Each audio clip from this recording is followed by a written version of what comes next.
من الأخبار المهمة اللي حصلت في الأسبوع اللي فات كان موضوع اعتصام أمناء الشرطة في أمام مديرية أمن الشرقية. ممكن أقول حاجة بصفتي المتواضعة، واحد يعني بيقرأ شوية في تاريخ الدول والمجتمعات، فهو اسمه سان تسو، مش مهم أوي الاسم يعني، بس ده راجل كتب كتاب من 2500 سنة اسمه فن الحرب. فن الحرب في حاجات نصايح اللي بيخوض حرب، واحنا في حالة حرب، أنا من المؤمنين بكده تماما. بيقول لك اختار معاركك وما توحدش أعدائك ضدك. اختار معاركك وما توحدش أعدائك ضدك. 3 بقى، وما تصنعش أعداء جدد وانت في وسط معركة مع أعداء سابقين. بعض الإعلاميين، بعض الصحفيين خدتهم الحمية، وأنا لا أنكر على أي إنسان حقه في إنه أولا يعبر عن وجهة نظره، ثانيا إنه يشوف إيه القضية الأولى بالتقديم.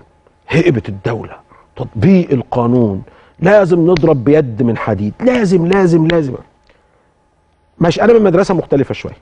لا، ما بقولكش لا لهيبه الدوله ولا لا لتطبيق القانون، ولا، بس بقولك خلي اجهزه الدوله المعنيه بامر ما تتخذ القرارات وفقا لما هو متوفر لديها من معلومات.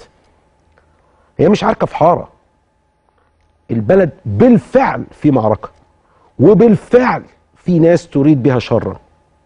عشان كده لما يكون عندك مرض لا قدر الله في الكلى، ومرض في الكبد، ومرض في الجهاز التنفسي، ومرض في الامعاء، ما تعملش عمليه واحده تعالج كل دول، مش هينفع. بالاولويات، ايه المعركه الاولى بالتقديم؟ ايه اللي لازم اديله الجزء الاكبر من طاقتي؟ ما تفتحش جبهات تانية. ايه اللي عمله الدكتور مرسي؟ خناقه، يتخانق مع ده ويشتم ده ويهزق ده ويهين، مش هو شخصيا يعني، الناس اللي معاه. طب ايه اللي حصل؟ ما تكتلنا ضده كلنا، خلص الموضوع. هو ايه اللي عمله صدام حسين؟ وحد جيوش 33 دولة ضده وافتكر انه هينتصر عليهم. هو كان فين غلطة هتلر؟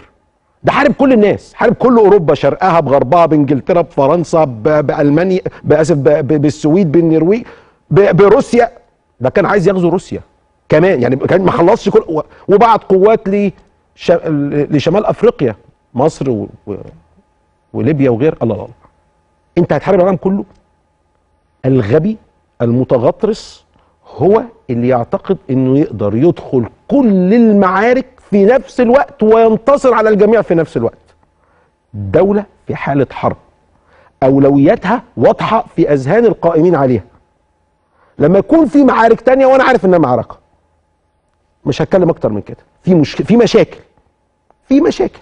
اقول لكم يعني جملة اتقالت لي من اكبر حد في البلد، يقول لي هو انت مش عارف ايه اللي بيحصل في كذا وكذا وكذا؟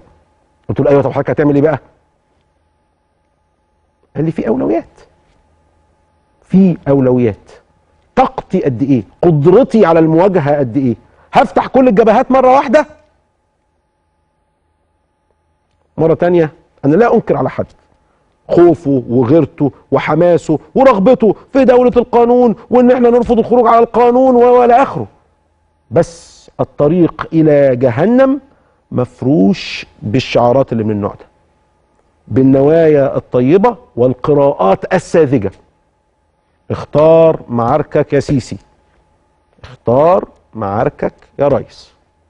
ما تسمعش الكلام حد بيقولك افتح كل الجبهات مرة واحدة. فشل من كان قبلك. هو اللي عمله مبارك في انتخابات 2010 كله بقى ضده، باستثناء طبعا الحزب الوطني.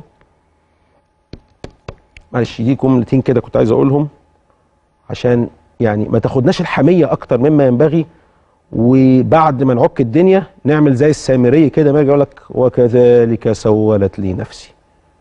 افتكر انه بيعمل خدمه في بني اسرائيل، اطلق اكتشف انه قادهم الى الهاويه.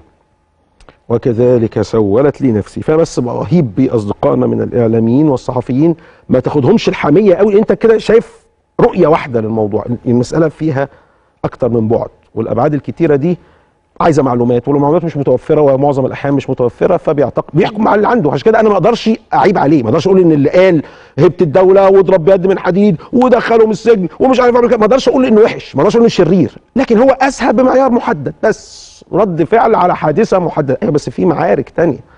أنت عايز يعني بالتالي الرساله وصلت.